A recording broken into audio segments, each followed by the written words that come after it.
Hello guys, welcome to CS50 substitution solutions. Today we're going to divide into 6 sections: pseudocode map, get key, validate key, get plaintext, Encipher, print ciphertext with newline. First, we're going to ask the user to key in the key here. Then we're going to validate the key for these 3 criteria: 26 character, all letter, non-repeated character. So you can see here, this is only 5, which is rejected. There's a 3 digit here, rejected. 2J, rejected. Next, the user gonna key in the plaintext. Then we're gonna go through the Encipher, divide into 3 process. We're gonna divide into 3 category. So if the letter are uppercase and uppercase, we're gonna take it out from here, TCS.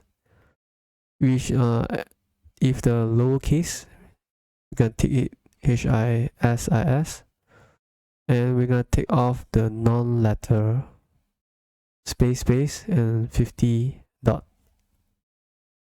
So from here we're gonna encipher it, doing some methods. Then we will get the ciphertext. Lastly, we're gonna print a new line here. So this is the flow chart. We start here, the user input the key here. So we're gonna check whether the command line is argument count 2. If yes, we're gonna proceed. No, we're gonna print this. So if the key 26 characters, yes, then we're gonna proceed. If no, we're gonna print this. If the key consists of all letter, so if not, then we're gonna print this. If yes, we're gonna proceed next. Let me write here. So this is the arrow here. If not, if the key consists of units characters, if yes, we're gonna proceed. If no, we're gonna print this. So we're gonna ask the user to input the plaintext. Then we're gonna go through the Encipher process, these 3 process. Then we're gonna print a new line here. Then we're gonna end the program. It's similar from here. So the user gonna print in the key here. So we're gonna make sure the user to print exactly 1 command line argument. If the user does not provide any command line or 2 or more, we can print this. So the method is if the argument count equals to 2, so we're gonna proceed. If no, we're gonna print this. So let's take a look in here. This is a command line. This is argument vector 0, which is the first argument count. This is argument vector 1, which is the second argument count. So total there are only 2 argument count. That's why we put the condition here. This is how we make sure the user to key in exactly 1 command line. Next, we're gonna make sure the key consists of 26 characters. We can use the method string.h, string length. We include the library here. So the conditions here is the string length argument vector 1 not equals to 26. Argument vector 1 is the key here. So if there are not 26 characters, we will reject, or else we'll approve. So if not 26, so we print this. If else, we will move to the next criteria. Next, we're going to check the characters. All of them are letter. The methods here, some method here. The concept is we're going to count the character 1 by 1 here using a global variable. Starting is 0. If, for example, this is all of them are letter, using this as a checking criteria. If yes, we're going to add a count here. So if it's not alphabets, we will not count. That's why after we count, we got 23 letter here minus the 3 digit. We will compare with the string length. String length is the total character here. So if they are not tally, then we will make it as a field. If same, we will pass. So the code here include the library, decline the global variable, make a loop, the loop toward the key here.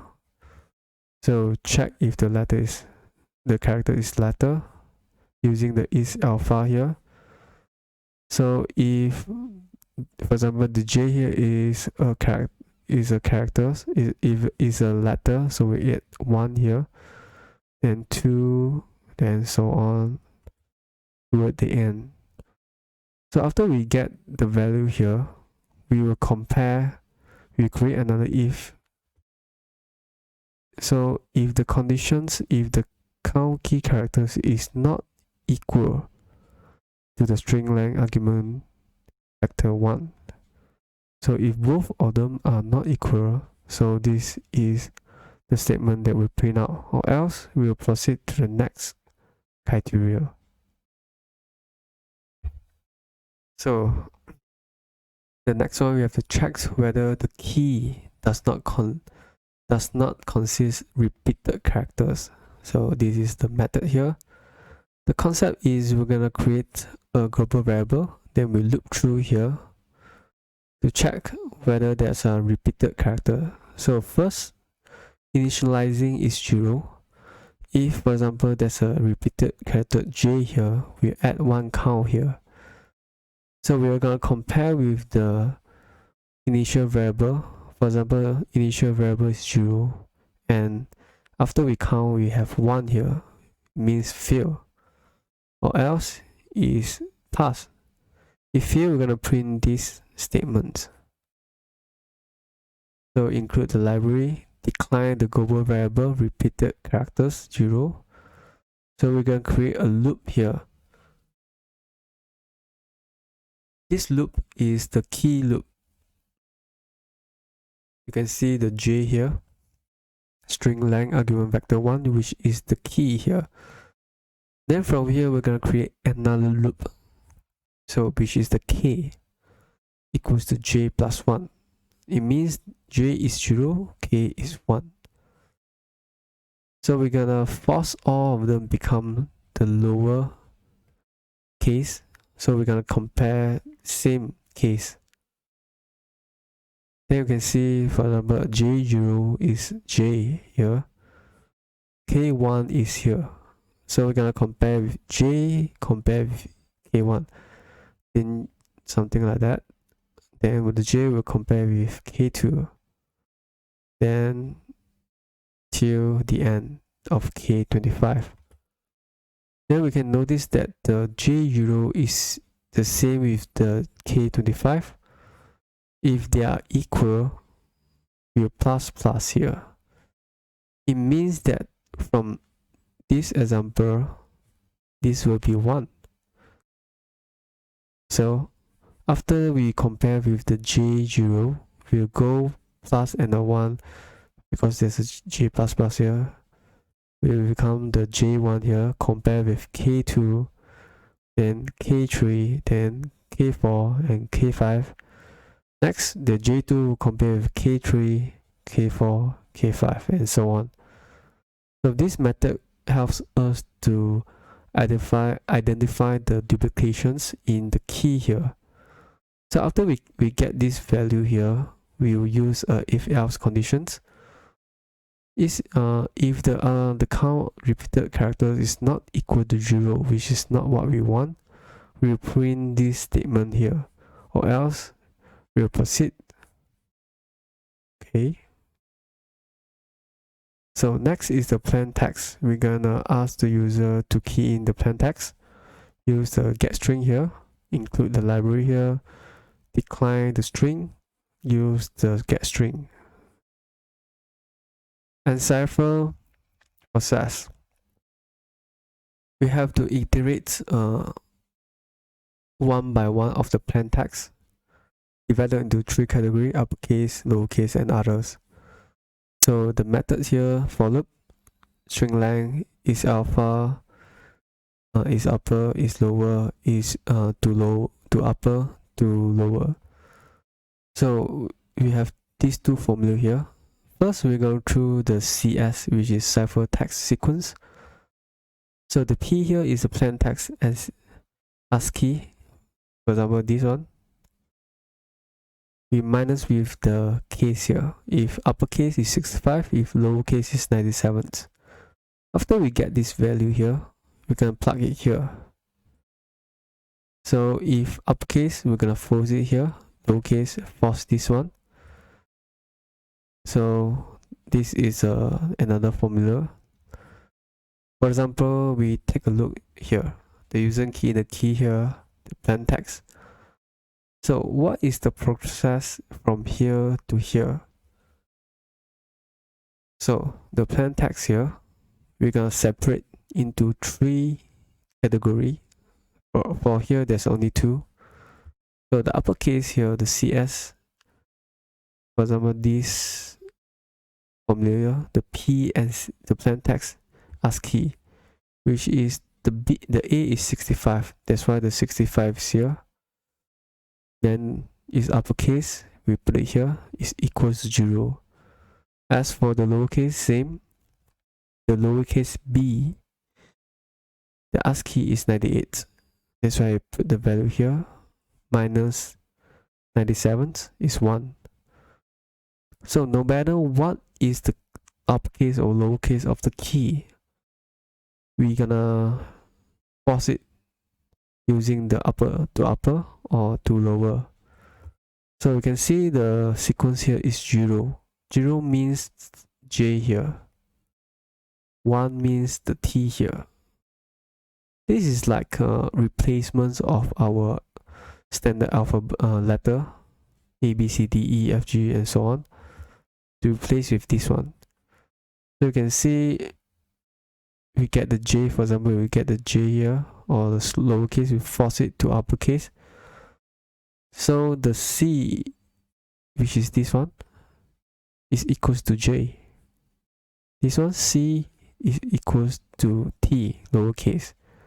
And we join together, become the ciphertext JT. So the code here, we include the library. We'll create a loop inside the plaintext here. So 3 categories. If is a letter using upper and is upper, then we'll use this formula here, 65. You plug in the ASCII number here. We get the value here, the sequence here, CS, ciphertext sequence. So this is the sequence here, the key, which index. So after we found the number, the index here, we're gonna force it to upper and get the value C here. Right, same as the lowercase, slightly different from the not letter. Then lastly, we're gonna print a new line here, return 0. So for example, this is an example. We get the key here, key in the plaintext, then the ciphertext is this. Alright, now please go back to the problem if you haven't resolved it. Pause this video and come back later. Well, I'm glad you did it. Let's explain using codes. So in the codes here, we have included a few libraries here. So the first section is to get the user to key in the key. So integer, argument count, string, argument vector. There are 2 global variables that we decline here first. First is to check whether the key consists of all letters. The second is to check whether there are not repeated characters in the keys. Both are equals to 0. So from the first criteria checking is the argument count must equal to 2. So you can see here to check exactly one argument line common line argument. So the second one, you can notice that there are two for here, which is for the count key characters and the count repeated characters. We must get these two values before we proceed to the next, which is the 3 criteria here. So to get the count key characters, we have to create a loop for the key. So you can see this is the key argument vector 1. So if they are alphabets, we will plus a 1 here. If not alphabet, we will not plus any value here. Ideally, this should become 26 because the alphabet key is 26. The seconds, we must check whether there are any repeated characters. We create a loop here, the first loop, and the second loop. J equals to 0, k equals to 1. If j equals to 2, if j equals to 1, k equals to 2. There's a plus 1 here.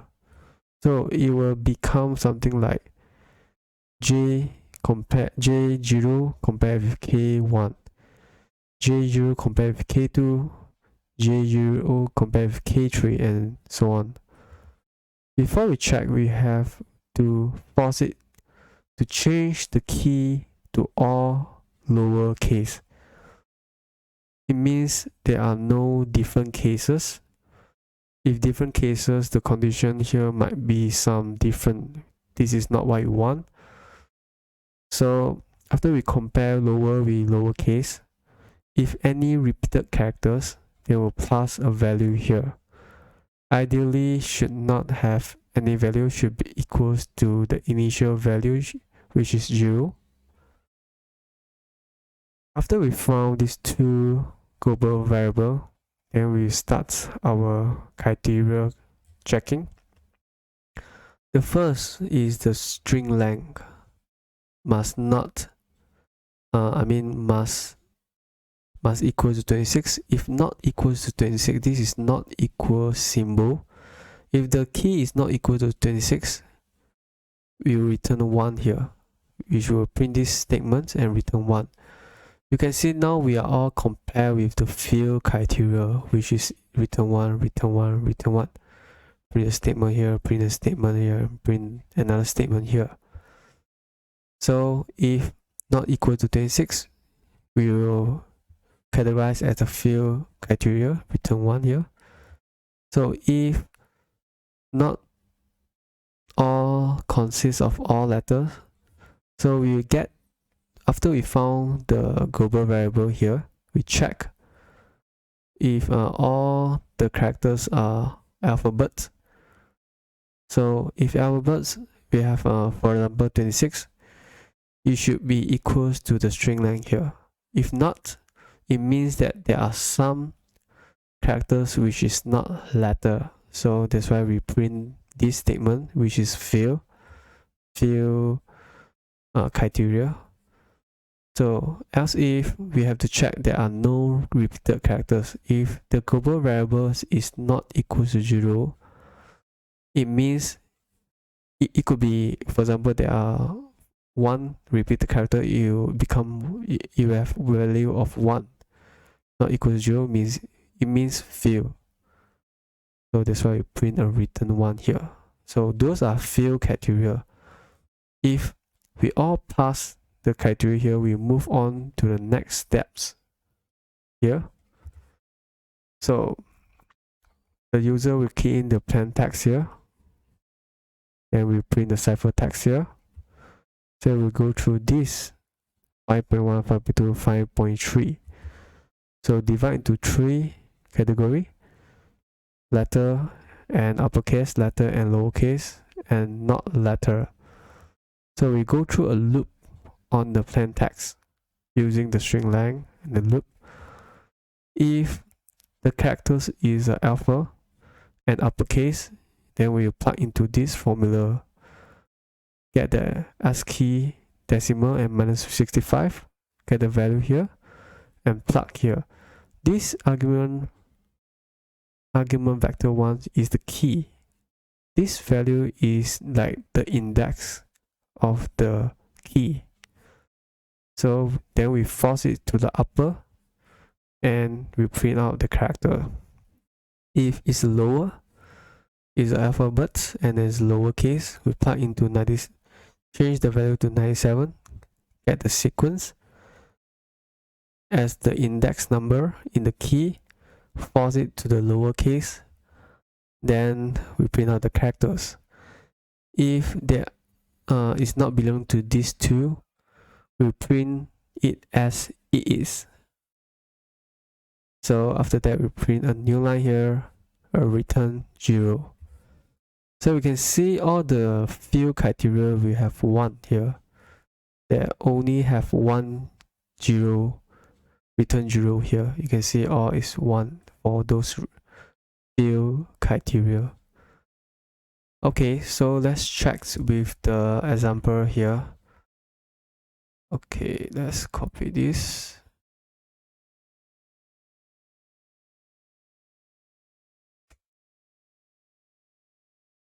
Hello. BKXXN. Right. So we go through another one. This is much more complicated.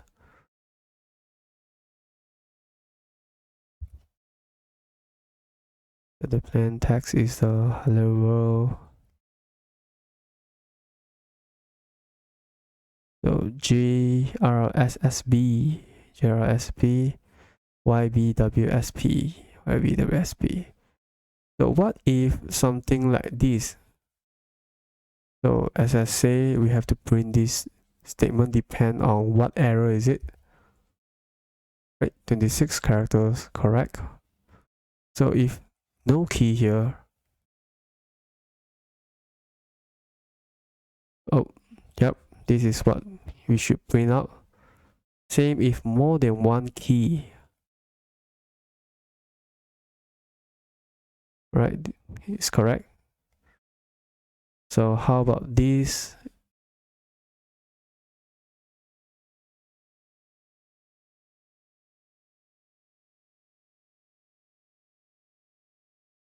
Okay, this is CS50. So LVOZ 0ZRZ50. Yep, that's it. This program is workable. Alright, thanks for watching and I hope everything is clear for you now. Please subscribe to my channel Consxious and see you soon.